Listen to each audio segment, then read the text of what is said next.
be able to, kaya mo nila tagaan og bago nga title. So, but for those who have title already, at least guided na unsaon no paghimo sa inyong research rationale. Sa mga walay title, still kailangan ninyo ni nga discussion so that you will be guided on how to do your chapter 1 and 2 whenever you have your own title already.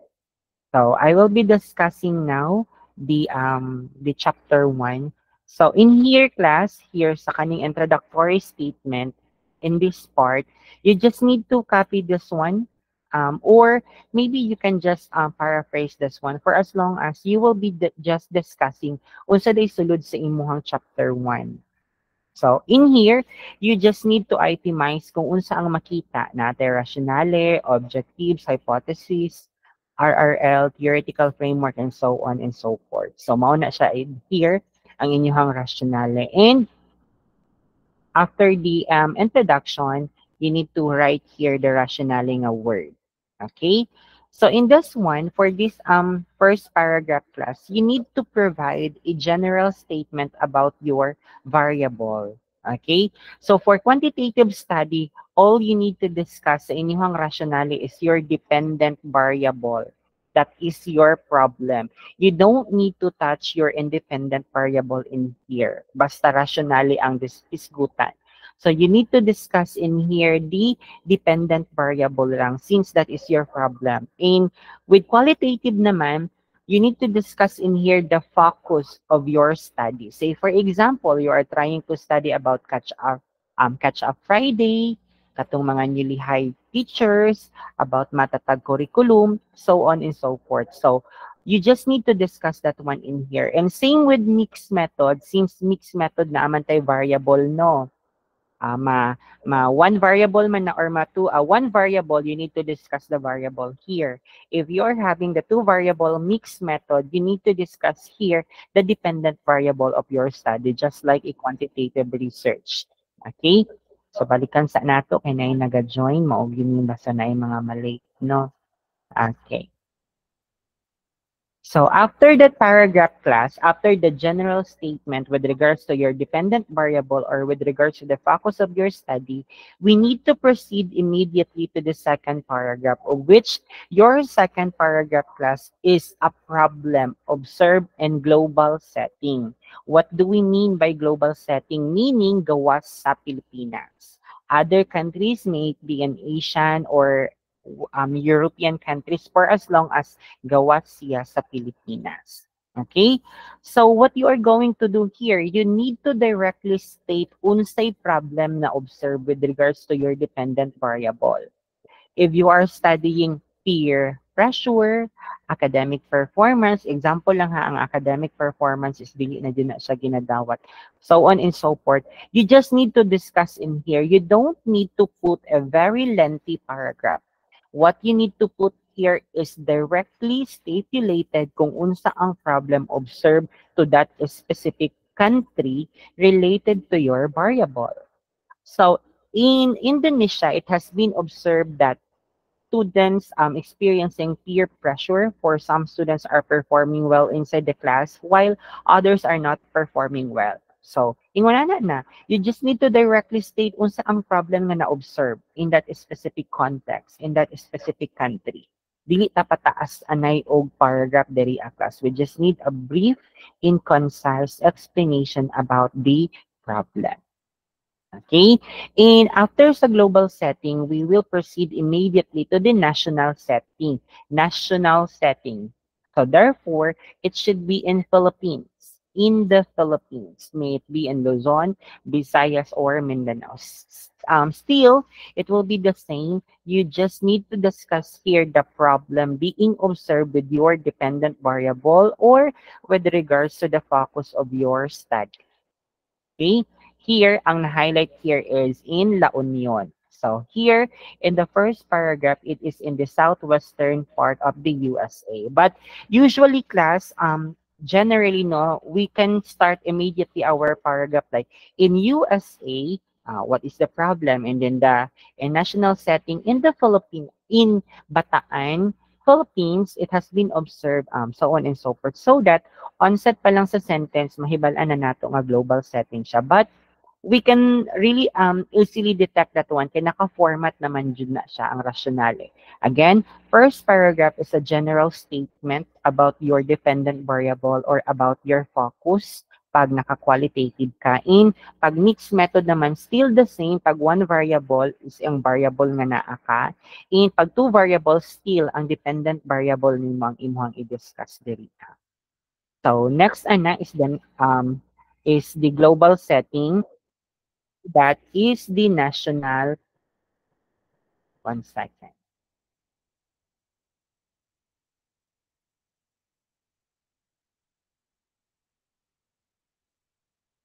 Okay.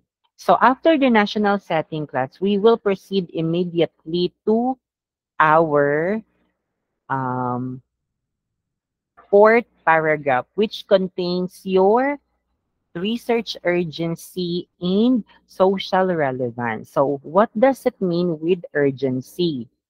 To have your research urgency class, you just need to answer the question, why is that there is a need to conduct your study? Nganong kailangan man i-conduct imong study? So that is for the urgency. So it has been observed that Kapalong College of Agriculture experiencing a low academic performance with regards to the passing rate of the licensure examination for teachers. Hence, it is now in this research that the researcher is um, willing to conduct this study to generate solutions or recommendations with regards to the problem being observed.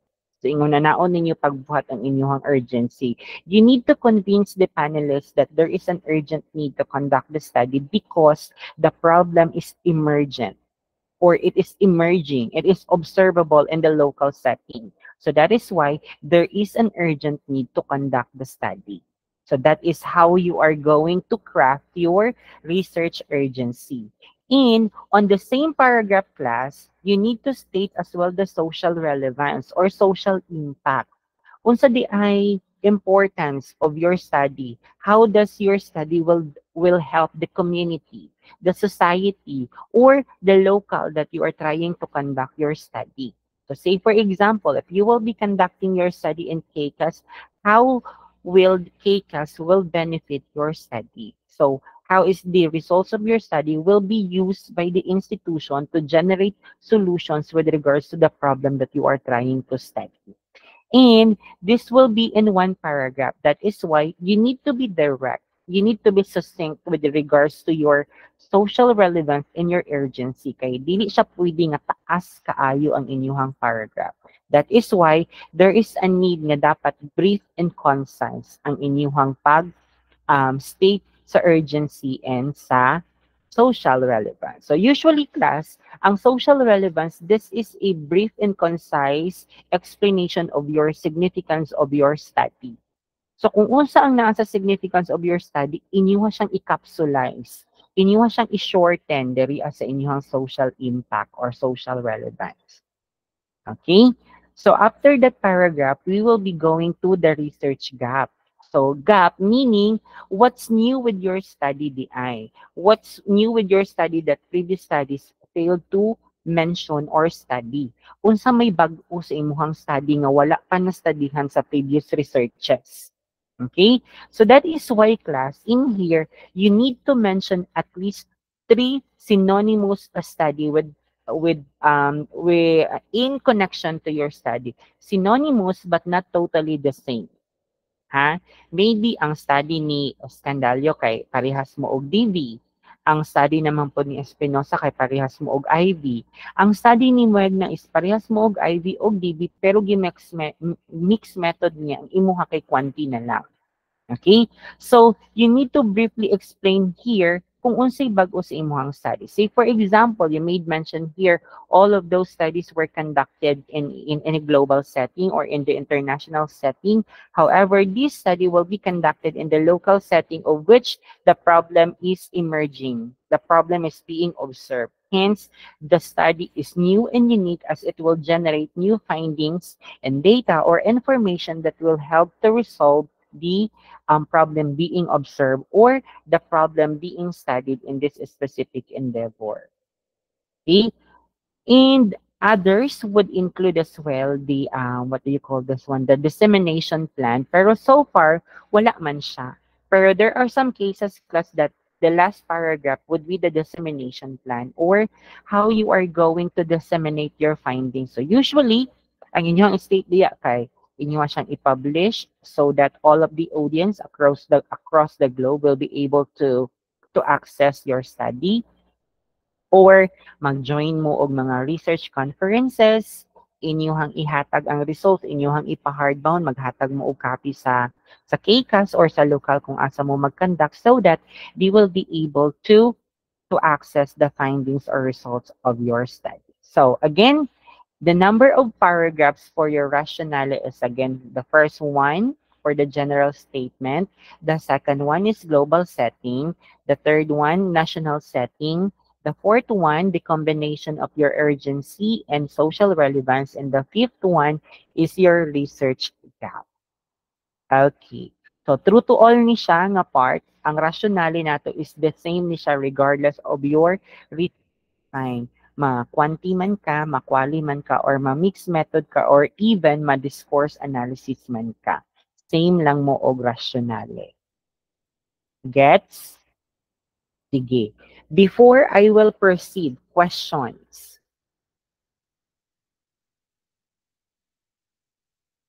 Hoy, walay pangutana? It is clear to you na ba? Sige daw. Before I will proceed, questions. Okay na kay Brian. How about others? So, wala. Sure, Jude, nag-gets tanan? Yes, someone is raising his hand. Yes, Miss Tahil. Question.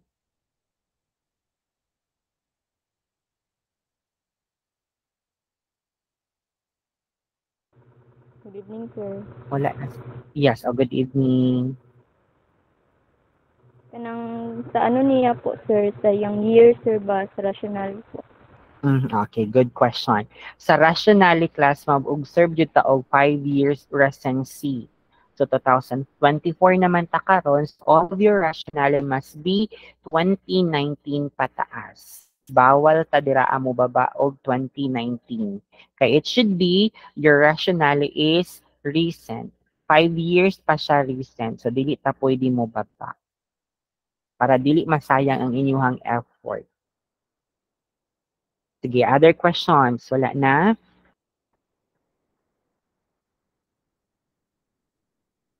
I believe murag wala na may pangutana. So I will be going now on the next part of the, yes, na nag-raise ng hand. 1 second. That would be for Miss Roselio. Good evening, sir. Nag-echo ka po. Okay.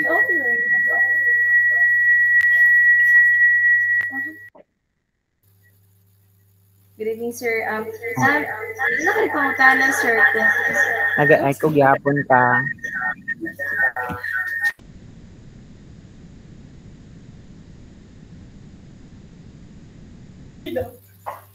Sir, kanang mo tanang tao, sir, kung ang sa gaps, good sir, kay kanang di ba mangayo og 3 related studies, pwede ka ng national, or local, national, global, sir.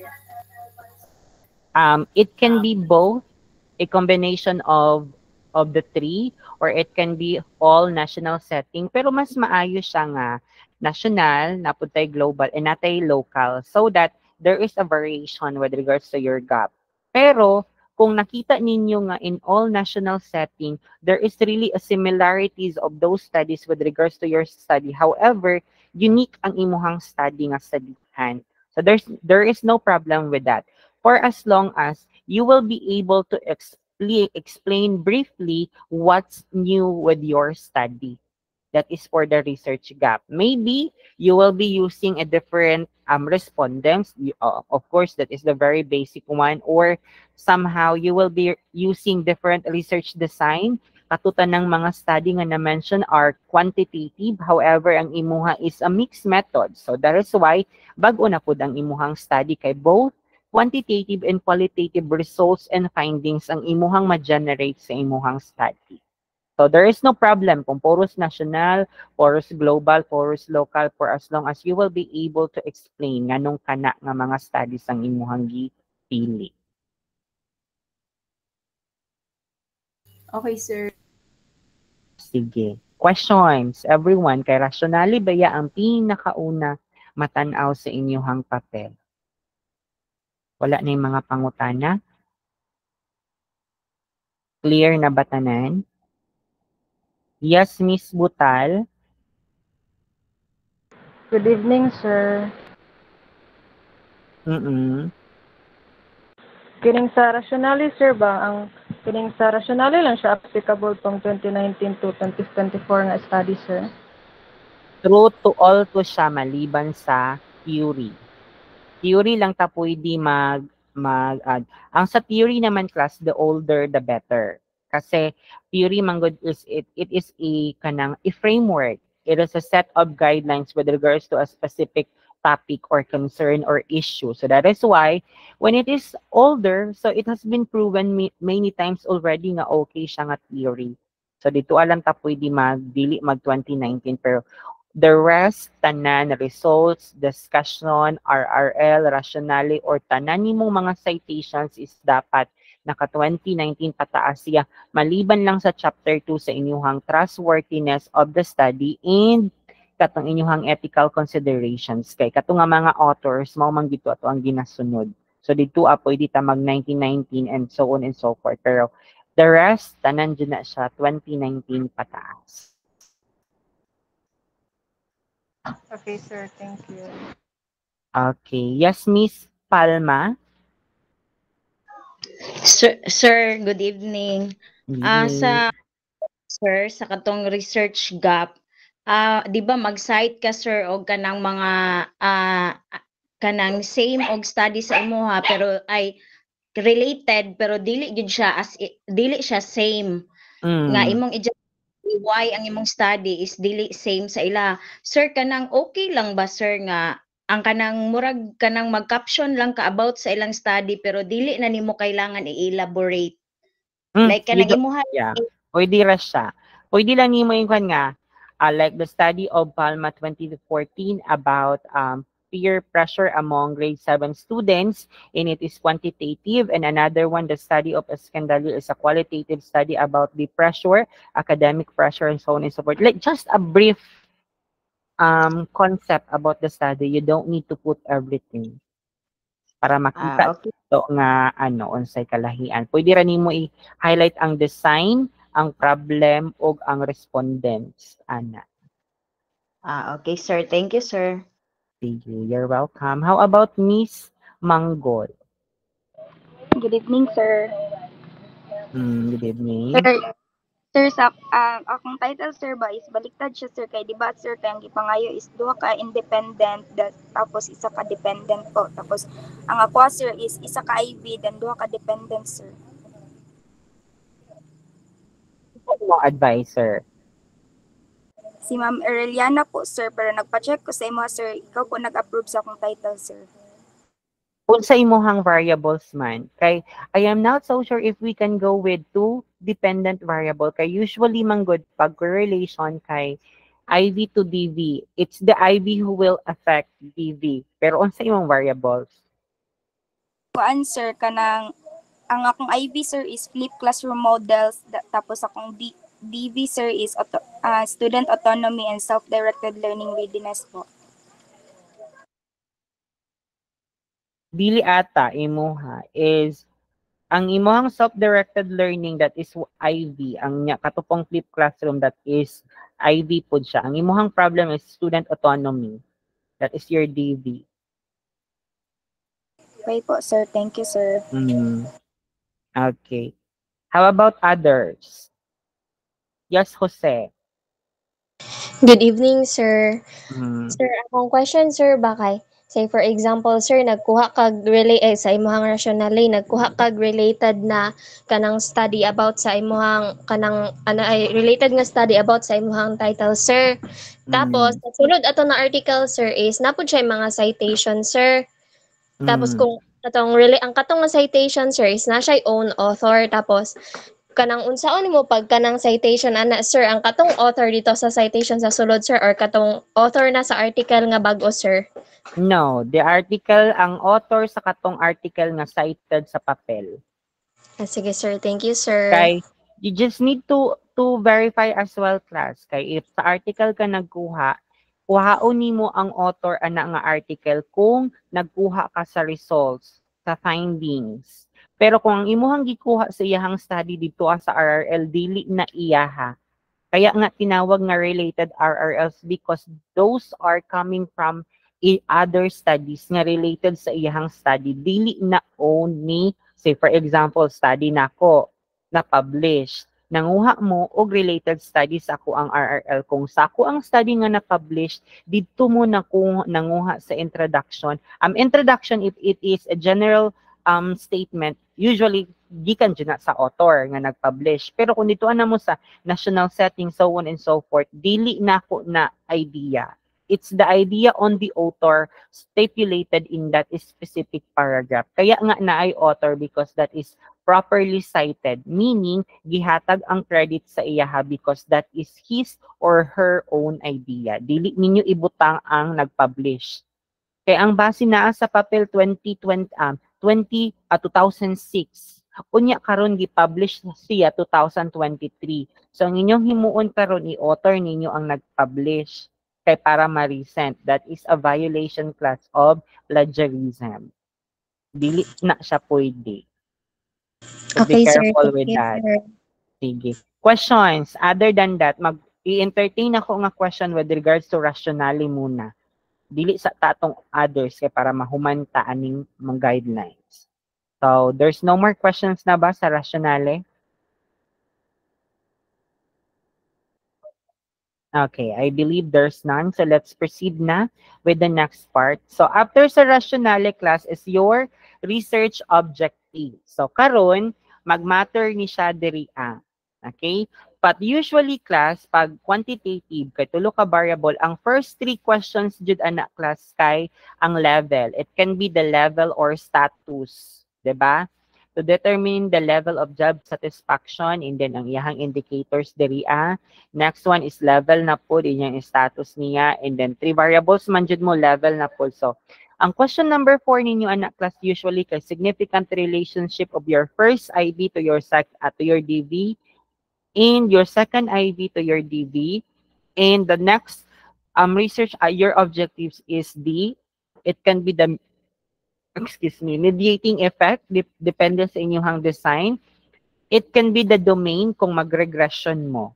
Okay? So mag-matter yun na siya sa inyuhang approach, sa inyuhang quantitative research. But usually, the first 3 questions would only determine the level or the status of your variables in your study. Okay? And then, sa hypothesis nato diri class, pag significant relationship mao na imuha, and always yung null hypothesis, meaning there is no significant relationship between your variables. And the other one, there is no domain in your IV that will influence your DV. So, sige lang. Your panelist will guide you on how to do that one and as well as with your research advisor. Pero, mao na siya ang sulod diri sa inyuhang hypothesis and sa inyuhang objectives. Okay? So kung inyong title kay the mediating effect, so usually it is understandable that your study is a mediating. Diba?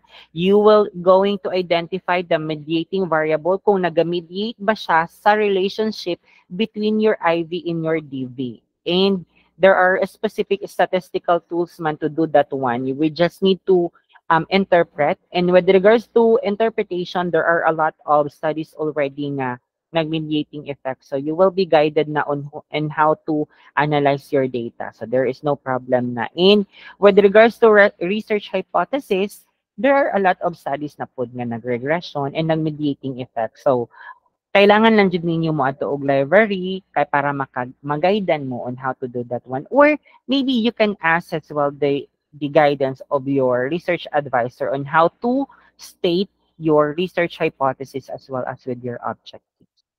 Okay, here, For BE Ed students, you don't need to put here muna the RRL. But how you are going to do the RRL class? Pag 1T ka, you need to put first your the job satisfaction or your first ID, and then kani siya class dili ni siya tab diri aha. Kani siyang space gamay diri a class. You just need to click the space button kay sa inyong laptop kalima. Okay? Ingon ani siya ang ruling sa inyong RRL. The first paragraph is the definition of job satisfaction or sa katong inyong variable. The second paragraph is the importance of that one to education. And the 3, 4, and 5th paragraph plus the 3rd, 4th, and 5th paragraph, that is all about related studies now. What does it mean? It should be results or findings from a related study. Those studies nga nag-study pod og job satisfaction. Dili siya dapat nga inyuhang RRL kay puros definition. Dili nato na magamit pohon sa inyuhang chapter 4. So the purpose of your RRL here kay para pohon inig mag-discussion na mo, igo na lang mo manguha sa inyuhang RRL which will support your findings or result. Okay? So that is for 1. So here, kung pila ka buok ang inyuhang indicators class, i-times 5 ninyo ang paragraph. So same, the same ruling gihapon sa tuang variable. Diriya naman sa indicator, ingon anion siya. Excuse me. Itab na to siya and then diretso sumpay ang first citation. Again, the first paragraph would talk about the definition. The second paragraph is the importance. In the 3rd, 4th, and 5th paragraph are results and findings from a similar or synonymous studies. Ingon ana sa RRL. Okay? And then, again, diri sa RRL, dapat 5 years recent siya. Okay? And all of the author must be put at the end of the paragraph. It should be enclosed with parentheses. Pag it al class, after sa al ang tuldok, then quit. Pag dili naman siya et al, like say for example, kanang isa lang ka-author, like si Michael lang. So Michael, like, and then quit, not quit, comma, and quit. Oh, same lang man day na siya, bobo. Michael, and then quit, then 2016. Oh, again, 2019 or 2024, ingon ana siya. And then, we need to use as well transitional devices or transitional phrases. In addition, this has been supported by a study, the study conducted in USA found that, and so on and so forth. You have to use transitional devices. And again, in the RRL or all throughout of the manuscript, bawal ta mag-contract. Meaning kanang tinapulan isn't. It should be as not. Wouldn't. It should be would not. Bawal na siya. Okay? Question so far, objectives, hypothesis to RRL.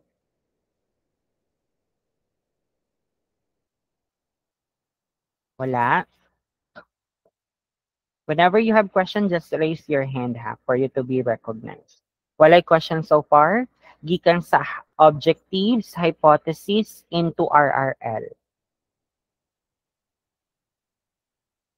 I believe there's none. Kaya wala may nag-raise. Yes, Miss Cacho. Jonavi. Good evening, sir. Mm-hmm. Ang concern ako po kay about good sa katong research objective, sir, nga na ay mga indicator sa katong 1 ug 2 dapat. Apil po ba to sa 3 ug 4, sir? Dapat po na indicators po. Wala. Basta, ang first, kung tayo pila imong variables, tulo, duha. Upat, sir. Hmm? Ay, anong nag-upat man? Tulo, sir. Tulo, day, sir. Tulo. Wala pa tayo ginag-multivariate ha, kay di ta mahumandayon, ana. The first 3 questions speaks with the level or status. Depende na siya sa nature sa imong study. Pag level sa class, it should be the level of job satisfaction among teacher education students in terms of state all the indicators. Same with question number 2, question number 3. Sa 4, no need na ang indicators. You just need to state the variable alone. Significant relationship of IV to DV, second IV to DV. And then the next question would be regression or mediating, depende na siya. Ngun ana. Okay, sir. Thank you, sir. Sige. Palma. Sir, kanang sa qualitative kuan sir Later na approach. lang po. Later na lang po, ha? Kwanti sa atong unahon. All questions right now, kwanti sa. Kaya I will be discussing naman separately later di quali para dili ta magkayamukat diri. Sige, questions. Nan na ba? Sige. Sige lang natin ha, kay later, I will be discussing quali naman. So that will be the time na ako ang i-entertain ang question related to quali para dili ta magkagulo diri. Okay. Here naman class, sa theoretical framework, what you are going to do is you need to look for a theory nga mo establish sa connection sa inyuhang variable.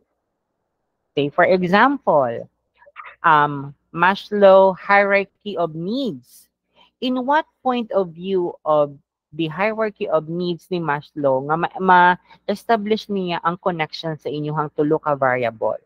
Dili pwede nga ang theory nag-talk lang sa isa ka variable. Nag-talk lang sa connection sa duha ka variable. So it should be a theory that will encompass all of the relationship of your three variables. So the first paragraph, you need to state the theory, the idea of the theory nga mo establish a connection sa tulo ka variables. Then the next paragraph of that one is the contextualization of the theory sa imuhang study na pod. Meaning, how does the theory will be used in your study? Kung saon nimo siya pag-frame kani nga theory sa imuhang study, and the next theory, so on and so forth. So we will be accepting at least three theories or at least two theories, and then others would be propositions. Propositions meaning idea lang, meaning concept, dili jud sa theory. It can be accepted nan for as long as your main theory is a theory, dili siya proposition. Okay? And the ruling would be theory, contextualization, theory, and contextualization. Ingon ana siya. So here, dara ang contextualization as applied to the work setting, discussion dayon. Then after that, add another theory na pod or propositions. Then after the theory, next paragraph, kato na pod siyang contextualization. Okay? And sa conceptual framework naman class, here, i-divide ninyo siya ang paragraph per variable. So, unahon nato ang first independent variable. Unsa ang imuhang independent variable? Kay kinsang study nimo gi-adapt ang imuhang indicators, 'di ba? So state yun na nimo siya diri. So job satisfaction which is adapted from the study of Basilio et al. With 4 indicators. So pag state nimo sa indicators class, indicators, and then short meaning or a brief meaning of that indicator. Next indicator and then meaning. And then the indicators here must be italicized. Meaning kanang nagtakilid. And then the next paragraph, ang inyuhang next independent variable, and then the next paragraph would be your dependent variable. And the same ruling, state ang author kung asa gi-adapt ang indicators, and then when you mention the indicators, it should be italicized, and it will be followed by a brief definition about that specific indicator. And then, inyuhang framework kani sa duha ka study.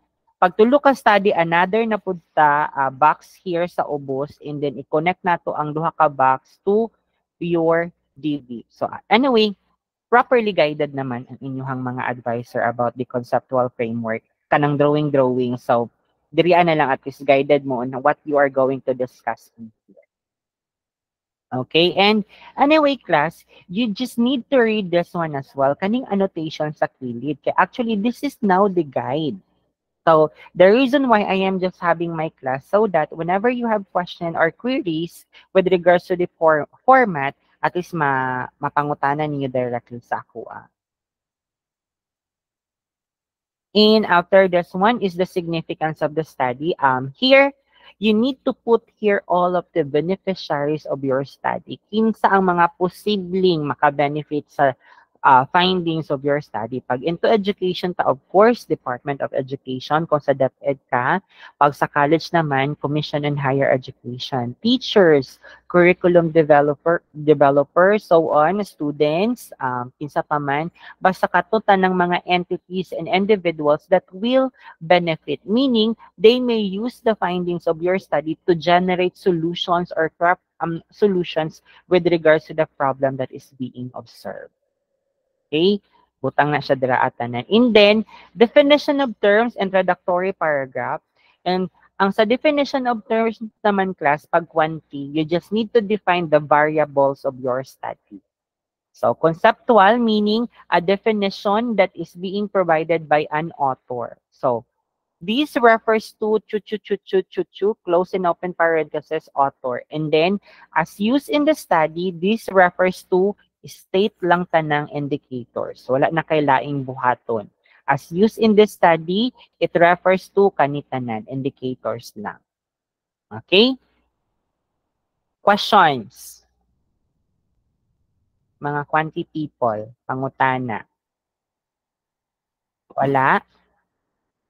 Yes, Miss Doronio. Good evening, sir.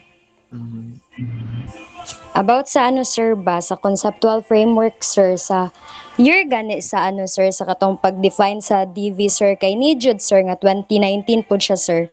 Dili na siya definition, sir, ha? Dili na siya definition. It is the author nga imong gikuhaan sa imuhang indicators. Pwede ra na siya dili 2019 basta ang imuhang ibutang diri kay mauna siya ang author sa study nga gikuhaan nimo or sa imuhang giadapan og questionnaire, survey questionnaire. Ay, sige, sir. Thank you, sir. Okay. Dili na siya need nga 2019 for as long as kana siya dira nga imong gibutang sa iyahang study nimo pod gikuha ang imuhang survey questionnaire. Ana siya. Yes, sir. Thank you, sir. Good question. How about others? Nasabtan na?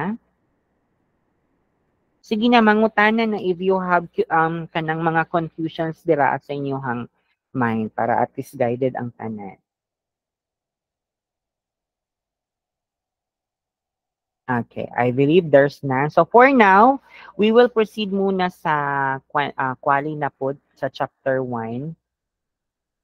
Actually, almost synonymous lang man siya, no? Naalay mga parts nga sa quali lang makitaan, nga wala pod nakitaan sa quanti. So, ato lang i-discuss pod siya. 1 second. Okay. Again, as what I have mentioned kagaina, the same lang og rationale, the same format lang. And then kani, the purpose of the study, class, on the first paragraph, you just need to briefly explain here what is the purpose of your study. So generally, class, this is just a short explanation of your research questions. Whatever is your questions, research questions, those are your purpose. Meaning, say for example, pag phenomenological study, the purpose of this study is to explore the lived experiences of the secondary elementary teachers in teaching and far-flung areas. Also, to discover the different techniques and strategies that they are utilizing on the problems that they have observed and to generate important and valuable insights with regards to teaching in the far-flung areas. And then, sa second paragraph, class, you need to have this phrase. At the stage of the research, ang inyuhang i-define kay ang focus sa inyuhang study. Teaching in the far-flung area is defined as teachers assigned to katong remote frontiers or far-flung areas which have no access to internet, so on and so forth. Basta sa second paragraph, ang inyuhang i-define lang kay ang focus sa inyuhang study. Okay? And then, research questions, usually, pag phenomenological study ta class kay experiences. Second question is coping mechanism. And the third question is insights. Pero mag-matter ni siya class, kay pag case study naman, depende. strategies and all and the like, depende sa panel kung unsa ang ilahang ipa-establish nga research questions. Pero usually, pag phenomenological study ka, kay mao gini siya ang common experiences, coping mechanism, and insights. Okay? So, 1 second, kay murag na imo join. And let's proceed now with your theoretical lens. Theoretical lens naman, class, unlike with quantitative na kailangan i-establish ang relationship sa tulo ka variables, here naman, we just need to have a theory nga connected siya sa focus sa ato ang study. Like teaching in far-flung areas. Siguro it can be self-determination theory or it can be self-efficacy theory kay it is more on self-manggod. It is teaching or it can be pedagogical theory, schema root. For as long as it is a theory that can help to explain the focus of your study. And the same ruling, after the theory, the idea of the theory, the next paragraph would be the contextualization. Okay? So, mauna siya dira. In the same as well with your review of related literature, here, you just need to craft your own heading. Kani siya dira. Pero para dili ta maglisod pag craft of heading, whatever is your research questions, himuan nimo siya og heading per research questions. Say for example, experiences of teacher teaching in the far-flung area. So, imong ima-heading dira kay struggles of teacher teaching in remote areas. So, same definition or the context of that specific focus, the importance, and then the second, the third, and so on. Those would be all related studies na connected sa imuhang heading. The second theme kay strategies and techniques in teaching na far-flung areas, and then sa imuhang insights naman kay essentials of teaching in a remote area. So, ingon ana siya. Still the same. Start with a definition or contextualize the context, establish the context, what seems to be in teaching, what seems to be the environment when you are teaching in a remote areas, and then importance, essentials of that one, and then related studies. And again, class, your RRL must be a minimum of 10 pages. Dili siya pwede nga di mo abot og 10 pages. Parehas naman ani class o kani kay Crawford. Dili din siya pwede nga naa sa tunga ha. Unya na ako'y sa ulahi. Kay kung naman ko'y ulahi ani, mahulog nga kani si Bao 2020 iyahan na ning idea tanan. So it should be si Crawford ibutang nato siya diri kauban ni Bao. Crawford et al. 2020 semicolon or tuldok ko with then Bao 2020 niya isulod ninyo siya sa parenthesis. Okay? Still the same, all of the authors must be at the end. And then dapat magamit og transitional devices or transitional phrases. And then wala dapat contracted word diri. Okay? Mao na siya sa RRL. And before I forgot the I-class, sa quanti naman, ang inyong synthesis or summary kay after every variable. So variable, discuss mo, 5 paragraphs. Discuss po mo sa indicator. After the last indicator, a brief summary or synthesis. That is true to all in variables that you have. Pero sa quali naman, ang inyuhang synthesis kay at the end nagyud sa RRL bago ka mag-significance. Okay?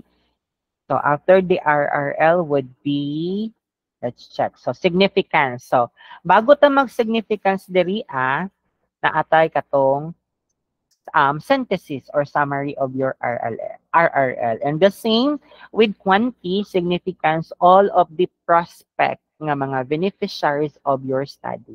It can be an agencies, entities, individual, or people. Basta again, makabenefit sa inyuhang study.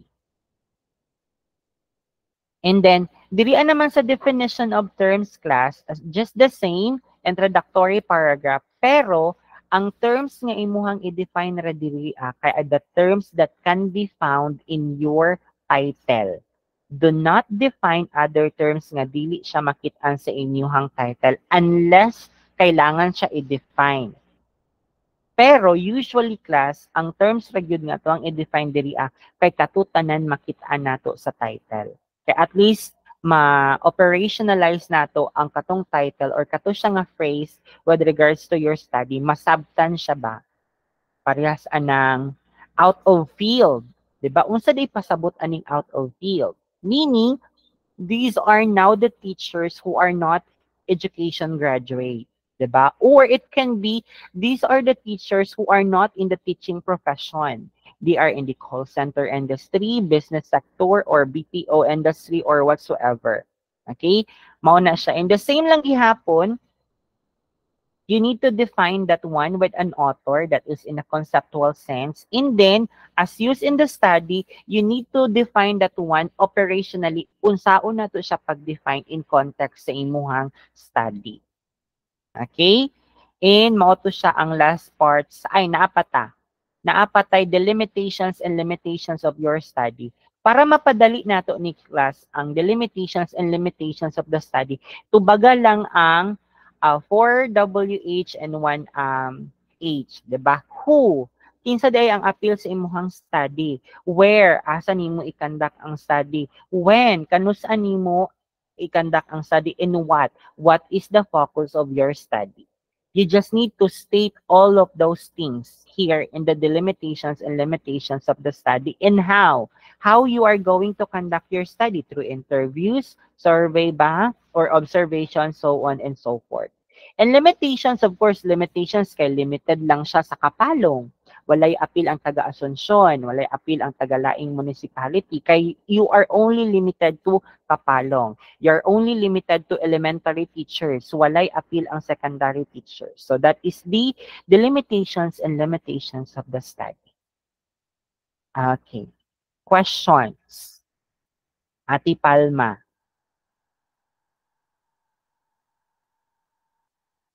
Walay pangutana? Wala, sir. Okay na. Sige. Yes, Roselio. Good evening, sir.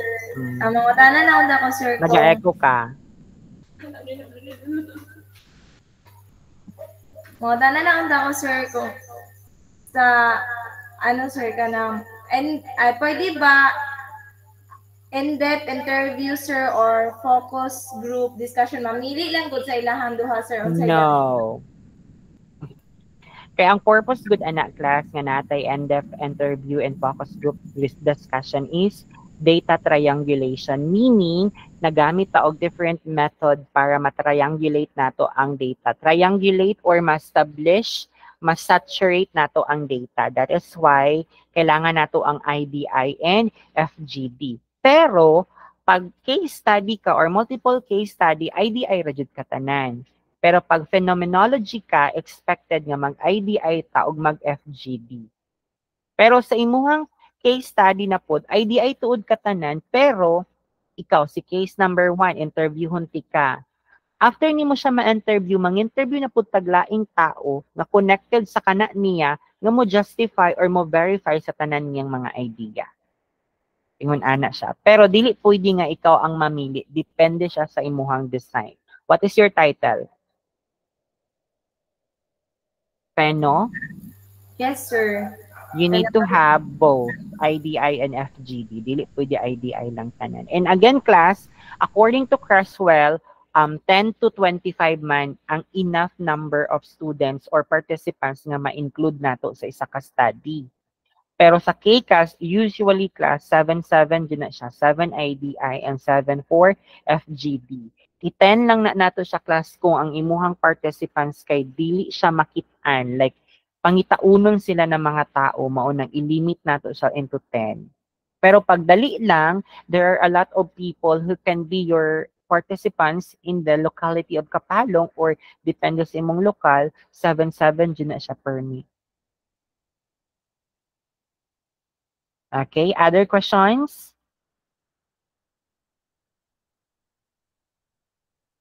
I believe there's none. No more naman na. Yes, Tahil. English majors, basing na mo yung mga pangutana, pwede rin kayo mo mangutana po. Yes, English tahi. major man ko, sir. Okay. Mag-ask lang ko, sir, ba if unsaon pagkabalo, sir, kung pila ang imong respondents po. Ang panel ang muingon, pero usually ay respondents 20. So kwaon sa Yes, nimo ang sir. total population, and then ang imuhang stat ang mo calculate sa imuhang sample, dili kamo. Kwaon lang nimo tanan population nimo, and then ihatag nimo na sa imuhang stat kay para makalculate niya kung pila ang imuhang sample. Dili man kita ang magbuotan. Sige po, sir. Thank you, sir. Okay. So puhon sa kanang tanang mga kwanti kung maaprobahan na inyo ang title karong outline defense na napod mo yung mga respondents. So after ana, diretso dayon mo buhat og letter para makakuha mo og data. So say for example, pag KCAS, mag-letter ka sa registrar para makuha nato ang total number of students under second year, third year, fourth year, so on and so forth. Kaya para at least, pag naana na nga population, ihatag ninyo sa inyong stat kay para makalculate niya og pila ang sample nga need ninyo. Kay kana siya nga data ibutang man na ninyo sa inyong chapter 2 sa inyong population and sample. Dili kamo ang calculate ana ha. Maliban lang kung kabalo mo calculate gamit ang Sloven's formula. Pero that is the job of your statistician. Paid man sila ana. Sige, others, napay pangutana kay mag-proceed ko sa mixed method. So I believe there's none naman, no? Sige. Naabatay mga mixed method diri nga naaprubahan silang advisor. Murag ubay-ubay, no? Okay, murag daghan. Okay, murag 2 o 3. Murag daghan-daghan yung siguro, no? Kay murag saka common sa ato ang mga variables class mao nang gi-mix method nato siya. At least there is a gap, no? Though common na ni siya nga mga variable pero usually all of those studies kay quantity lang siya. So at least karon sa inyo ha, common tuod siya pero gi-mix method naman siya. So there is a gap with regards to the design of the study nga gigamit. Okay. 1 second lang. Okay. It is still the same ha, pag mixed method, the same lang gihapon ang atuang rasyonale. Walay kalahian. Maora jud gihapon.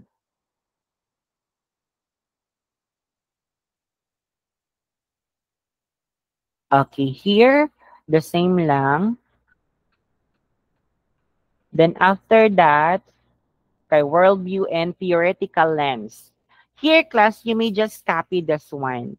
Usually, ang worldview jud nato is pragmatist view, point of view, meaning we are trying to test the existing knowledge with its actual application in the real context. You can just copy this one for as long as you will be able to explain that one as well in your study. Okay? And pwede nato ni siya 3-man. You can just, on the first paragraph, you can just state your worldview in here. Or kung sa punto siya nga worldview imong gikuan like pragmatism. So the second paragraph would be your explanation na nganong pragmatism man ang imuhang worldview. So you can just copy that. Then after that one, proceed immediately with your theoretical framework. The same lang gihapon sa quali class, nganong kana man imuhang framework. How does the study establish your the variables of your study? Pag say for example, peer pressure. So usually you will be having a theory here that talks about communication with other people, pressure, or so on and so forth. After the theory, the theory, definition of the theory, explanation of the theory, in ano na din gihapon, a contextualization in your study. So same lang. Ang nakalahi lang din sa mixed method kay katong introductory sa worldview. Pero after sa worldview is kato na dayang theoretical lens nga imong gipanggamit. So theory, contextualization, or proposition, then contextualization. Mao lang na siya. Wala kayo dakong kalahian dira sa worldview and theoretical lens. In conceptual framework, the same lang gihapon sa quanti. Diri you just need to state in here kinsa ang author nga imuhang giadapan sa imuhang indicator sa imuhang variable.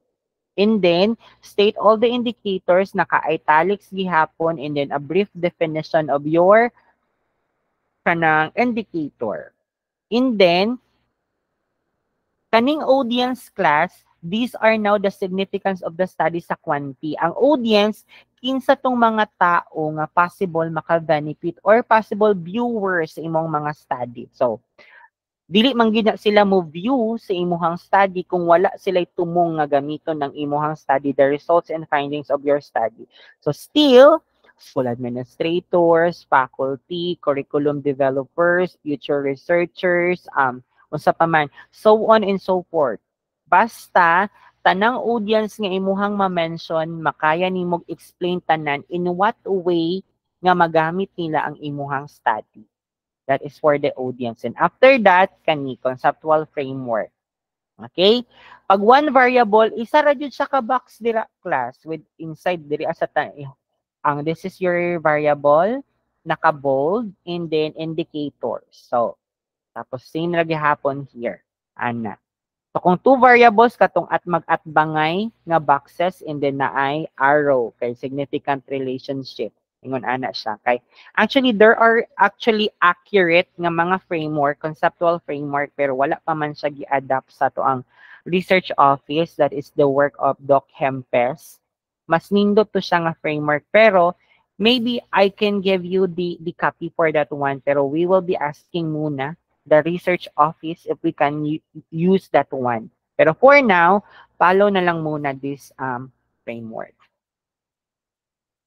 Then after that, purpose statement, this is just the same with the purpose of the study.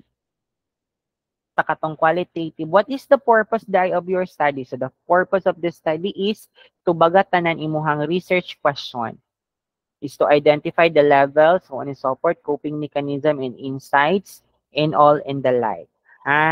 So you just need to discuss in here. And you may include as well, why is that nga gikandak nimo ni siya nga study? You can have another brief explanation, this one just like with your social relevance and your rationale. Pero you don't need to copy everything in here. It should be paraphrased, diba? It can be the purpose man po of your study, of course, for the benefit of everyone or for the community. And here, research questions saying, you may copy this one, the introductory paragraph. Pero, ang research question class dapat i-balance na to, Pila ka book imong question sa Kwanti, maupo dapat ang number of questions nimo sa Quali. Pero usually, sa Kwanti, jud anak niya class, pag one variable kay what is the level of peer pressure in KCAS. And then, ang second anak ka, it can be a combination of what are the lived experiences in insights of the students. And then, ang third question kay to what extent the quantitative data corroborate with the qualitative data. Pero pag two variable ka na, ang first question din ana niya kay level sa IV, the second question is level sa DV, the third question would be the experiences relating to your variable, and then the fourth one kay insights, and then the fifth one is the corroboration or katong integration, to what extent kani siya.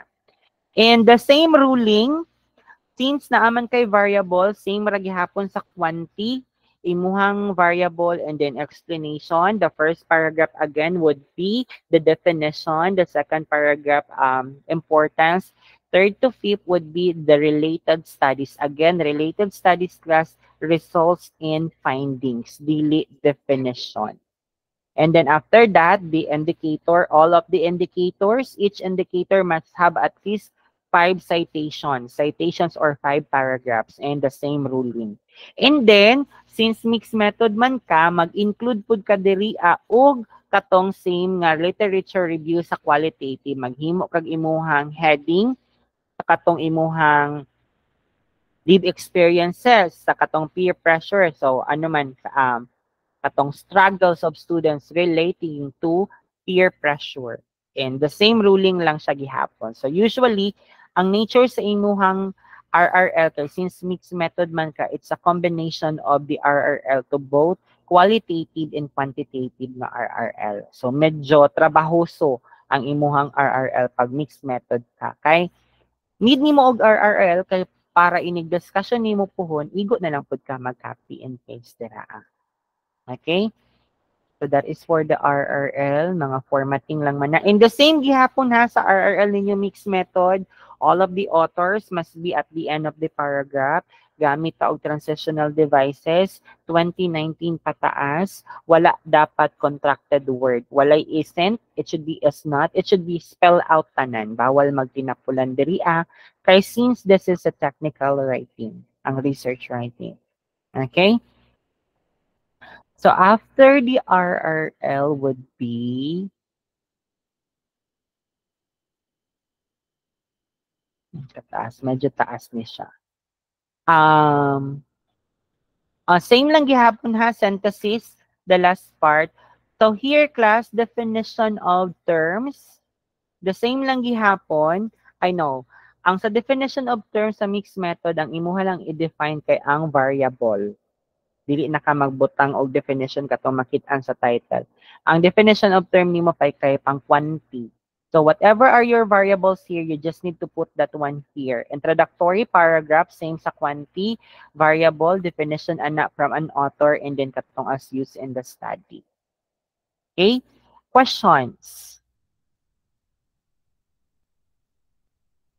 Questions mga mixed method, wala?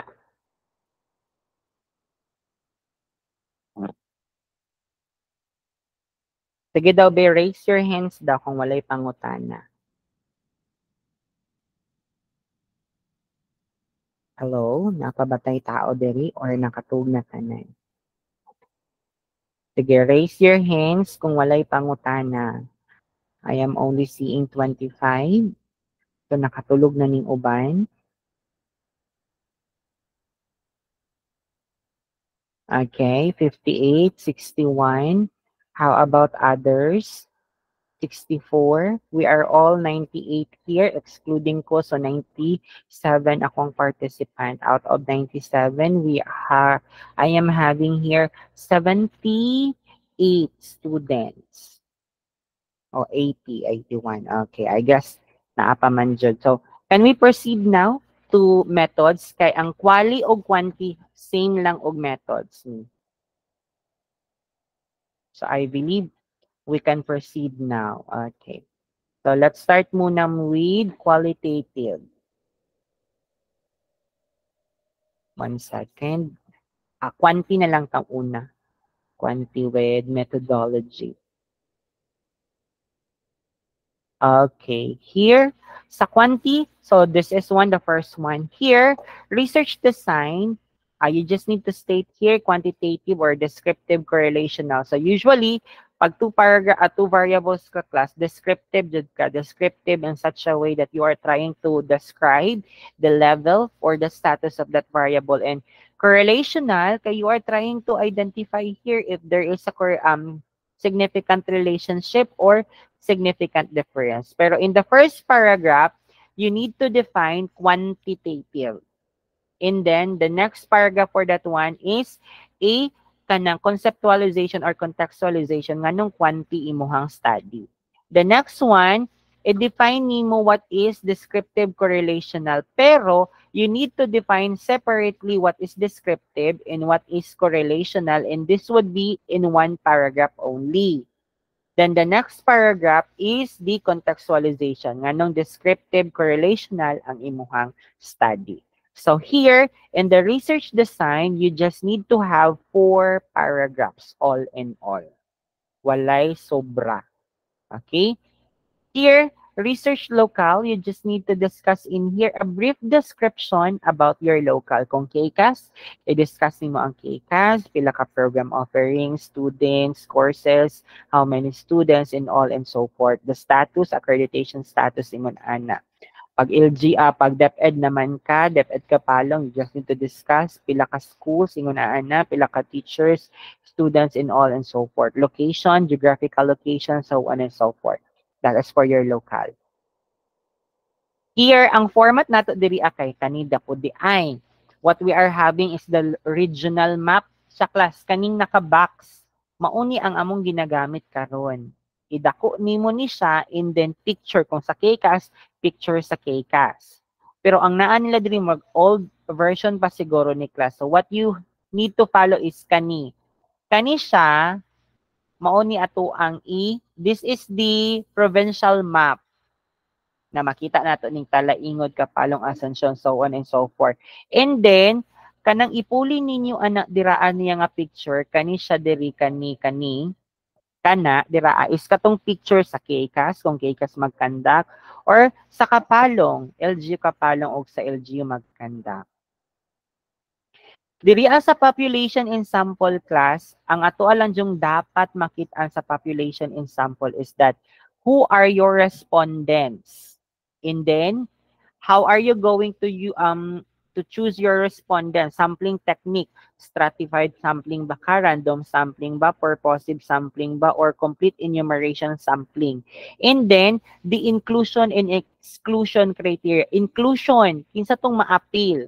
Teachers, job status nila, age nila, ilahang gender or sex. Kinsa man tong ma-exclude, kinsa man tong dili appeal. You need to put all of those things. Depende na sa inyo kung saan ninyo pag-chunk ang paragraph. Basta kay inyuha siyang ma-explain dira sa population and sample. Here, sa research instrument, inyuha na pong i-mention kung asa ninyo gi-adapt ang indicators, pila ka buok indicators here. And then kani, you may just copy this one, the Likert scale. Kaya usually, ato ang quantitative study diri kay Likert scaling atong ginagamit. Wala pa taning gamit og checklist. Katong yes, no, observe, not observe, or katong dichotomous scoring. Ato diri kay Likert scaling 5-point Likert scale. So you just need to copy that one. And then kani, parameter limits kas kaning atong range of means established na gina siya. Kani atong descriptive equivalent depende sa nature sa inyong study. So pwede na siya i-edit depende sa trip sa inyong panel or depende nimo niya. Kaning always observe, pwede siya observe kung nag-talk ka og behavior. Pwede po siya manifested, pwede po siya displayed, pwede po siya, depende siya sa inyo dira. Pero make sure you can be able to explain that one. Pero usually, pag very high class kay always, oftentimes, sometimes or occasionally, seldom or rarely, ingon ana. You can just copy this one actually, kung same lang or applicable siya sa imuhang study. Kung pila ka book imuhang variable, mao po ni kabuok ang number of table nimo. Pero you need to provide here the introductory paragraph bago ka mo proceed sa table. And data collection procedure, mauni siya ang ato ang approve. Pero you may add here, crafting of the questionnaire, seeking approval, so on and so forth. Pero dapat naka-bold face ang inyong step-by-step process in collecting your data. In statistical treatment, usually kay mean, we do have the person R for the significant relationship. We can have the regression or it can be linear or it could be multiple regression, depende siya sa inyong study. So mag-ask mo sa inyong statistician kung unsa dira. Mean mao ni siya sa level. Katong very high ba siya, high lang ba siya, moderate, so on and so forth. Person R, significant relationship and multiple regression kay katong domain. In ethical considerations, na atay format ani, you just need to look for the previous mga established studies pero mauni siya ang authors kaning kang Denzen and Lincoln and Berge and Loon 2017 kaning informed consent, risk of harm, conflict of interest.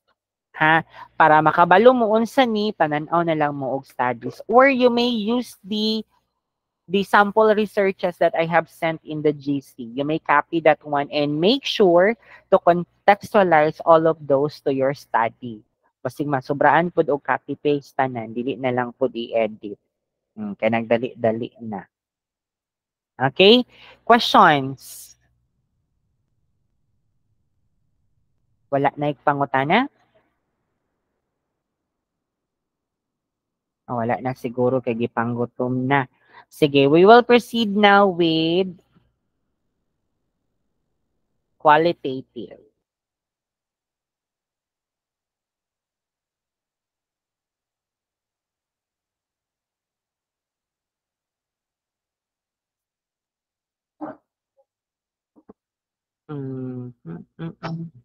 Okay, sa qualitative, with your research design class is just the same na gihapon here. On the first paragraph, you need to define qualitative. Kay quali naman ka. Then contextualization. And then diriya, ang imong third paragraph kung unsa imuhang approach, kung phenomenological ba ka, kung case study ba ka, or kung narratology ka. Okay, i-define nimo siya diriya. So usually ang common diri sa to kay phenomenology o case study. It can be a single case study or multiple case study. And the next paragraph, of course, again, it should be the contextualization. So once again, sa inyong research design, upat lang siya ka paragraphs tanan. In with the role of the researcher class, you just need to state all of your roles here. Usually, ang common roles ninyo kay interviewer, kay kamo may mga interview, moderator, of course, kamo maang mag-moderate during sa interview, kinsay mo tubag, kinsay sunod, so on and so forth. Transcriber, kay kamoy mo transcribe, translator, mo translate, encoder, kay mo encode sa laptop, data analyst, kay initially kamo ang mo analyze sa study, and verifier because you just need you need to let the participants check your transcript kung tama ba or mali, or kung ang inyong participants na ba sila ipa-delete or i-add sa inyong interview. That is for the role of the researcher. Same with the quantity sa participant population and sample. In your research participant, you just need to stipulate in here who are your participants, pila ka participants sa IDI, pila ka FGD, IDI batanan or FGD batanan. Inyuhang sampling technique, usually purposive sampling ta diri, per there are some cases nga snowball sampling ta, pero you just need to explain here what will be your sampling technique. The inclusion and exclusion criteria as well. That is very much essential sa qualitative nga study. So, regardless of the number of paragraphs, basta naa lang tong tanan akong ginapang-ingon. Okay? In data analysis, wala tayo research materials. Research materials are only applicable sa mga discourse. Research materials kung unsa ang materials or corpora nga imuhang gamiton. Okay?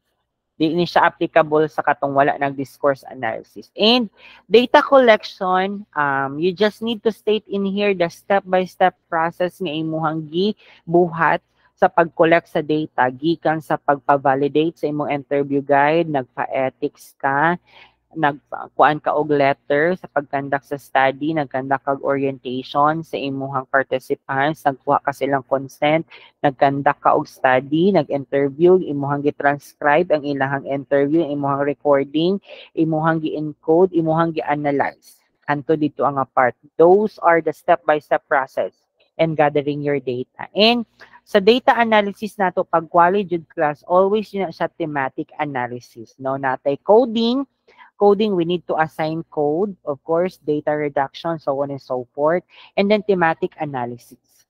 So you may scan the sample researches that I have sent to you para guided mo unsaon na siya paggamit. And kani trustworthiness, upat ni siya kabuok, CCTV, the confirmability, kani credibility, definition, and then you need to provide as well concrete measures kung unsaon ninyo pag-achieve ang credibility sa nga aspect or tenet sa inyong study. Credibility, confirmability, transferability, and dependability. Upat na sila kabuok.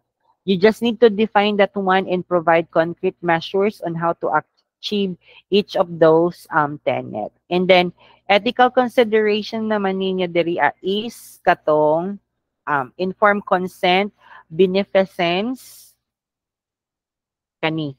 Dili ninyo ni kopyaho ng SMCTI ha, kay kas na ta diri basig masubraan og kopya. Kana lang. So actually na naman tay mga sample researches nga akong gisend sa GC. You may just scan all of those researches para guided mo. Kopyaha lang to ninyo and again, contextualize sa inyong study. Dili pa sobraan og copy and paste. Okay? Questions? So far, wala na. Ikapoy na jud mo, no? Sige lang. Anyway, you may just, again, watch the recording for this one more time whenever you will be having question in mind. Diri ata sa mixed method, kay medyo trabahoso ang mixed method sa na aspect kay duha man kahugnaan. Okay. Sa mixed method, the same lagi hapon, state ninyo here nga kung sa inyong design. So mixed method, in here, i-define ninyo ang mixed method. The next paragraph is contextualization nga nung mixed method ka. The third paragraph is a definition of convergent parallel kung unsa ka nga approach. It can be convergent parallel, it can be sequential explanatory or sequential exploratory, pero usually sa KCAS kay convergent parallel lang ta. So sa third paragraph nimo is a definition of a convergent parallel. And ang fourth paragraph is contextualization nga nung convergent parallel ka. And then, the fifth paragraph anak class kay kanina dayong na ay figure 2. Ha? Kanisya. Then after the figure 2 class kay kanisang figure, dili ninyo ni siya i-separate page ang kaninga figure ha. I-insert lagi hapon na ninyo siya. Unlike with conceptual framework na nakalahi siya, separate page. Kaning figure 2, i-include lagi hapon natin na siya isunod. So sa inyo ha mga mixed method, 5 ka paragraph. First, definition of mixed method, contextualization. Third is definition of convergent parallel and then contextualization ang fourth. Ang fifth paragraph kay kaning na ay figure 2. Kani. And then this one. Place of the study, just like with the quanti in quali, katong research local, kato, here. Discuss lang ninyo unsa ang asam nimo magkanda. In sa participants, introductory paragraph muna bago ta mag-ingon ani. Kani-ganing quantitative phase and qualitative phase class, always yun siya nasa tunga. So for the quantitative phase, the same lang gihapon, the total, who are your respondents, sampling technique, inclusion and exclusion criteria. Sa qualitative naman, same, sampling technique, purposive sampling, kinsa man ni sila, inclusion and exclusion criteria. Sa instruments naman, introductory paragraph muna here bago ta mag-proceed here. So, instruments, kato imuhang survey questionnaire, and again, pag 2 variable, duha pod ka table, ingon ani, range of means. Pag 1 variable, isa lang pod ana. And pag sa qualitative naman pod nga part, kay kato na dayon diri ang instrument kay interview guide nga i-validate siya sa panel of experts para mabasa ang content kung mo relate ba gyud siya or accurate ba siya nga question para makuha to ang idea. And validity of the instrument sa quantitative dapat na i-Cronbach alpha and the same i-validate gihapon siya sa panelist. And sa qualitative part naman kay interview guide and i-validate ra gihapon siya sa panelist. Data collection, the same ra gihapon siya sa quanti. Kung unsa to ilahang data collection procedure katong naka-itemize nga crafting of the manual questionnaire and then seeking approval and then after anak kay distribution and retrieval of the data, survey questionnaire, and the last one kay tabulation in interpretation of the data. And then sa quali kato na po siya step-by-step process ra gihapon. In data analysis, diri sa quanti, ibutang nimo tong imuhang statistical tool. Usually, pag 1 variable, mean lang o standard deviation. Pero pag 2 variable, mean, standard deviation, and person R. Ana. Sa quali naman, thematic analysis and coding. Ana siya. Kani, sequence, emphasis, and mixing procedure. Ang sequence nato diri kay sabay ang ato ang pagkandak, both qualitative and quanti. Dili nato siya mag-agad ang quali kang quanti. Sabay nato i-conduct si quanti o quali. Meaning, pwede ta magsugod sa quanti, magpa-survey, and at the same time, pwede na po ta mag-conduct og interview. And emphasis, both results na i-emphasis both sa quantitative and qualitative results. So you may just copy this one. Katong kang awatin o kang labor, you may just copy ang ilahang chapter 2. Tingin sa figure, kani siya nga figure, maom ni siya ang katong pang convergent parallel. Methodological issues class, you just need to highlight sa design unsa inyong nakita nga issues sa time. Of course, sa inyong state ninyo diri nga kulangan mo og time or mga pa mo sa time since duha ka phases ang inyong i-conduct both quantitative and qualitative. Participant selection maglisod ta ana basta tanang issues or problems nga inyong na-encounter related to this one kana resources and technology. And trustworthiness, the same lang gihapon sa quali katong CCTV. And ang katong ethical consideration same lang gihapon sa quali. Katong beneficence, risk, justice, consent, and confidentiality. Ni Mac et al. Okay. Questions? Naipangutana? Mixed methods. Sige lang, kato ko ang mga gipang send sa GC actually kay those are approved na mga studies naman. And usually all of those kay mga advices na ko. So you may just copy that one, the chapter 2, and make sure to contextualize that one in your study. Ayaw kayo pasobra o copy and paste, ha? Para dili kayo pang nga nangupya lang ta. Yes, Miss Butal? Good evening, sir. Sir, katong sa phases nga part, sir, ba, need gapon nga 2019 kuan pataas. Asa nga part? Katong sa phases, sir. Katong sa quantitative phase. Dili na to siya need 2019. Methods naman to siya. Ay, okay, sir. Thank you. Other questions?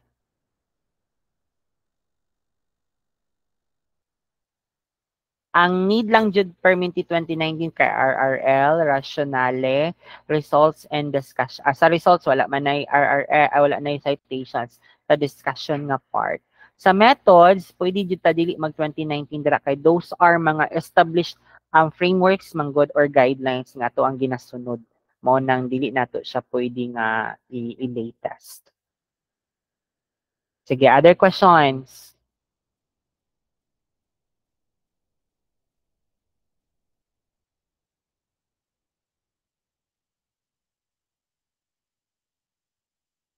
Pangutana? Wala na? So, since murag wala naman gyud tay pangutana, so maybe we can end na this one. And I will just be sending na lang the link of this recording ha sa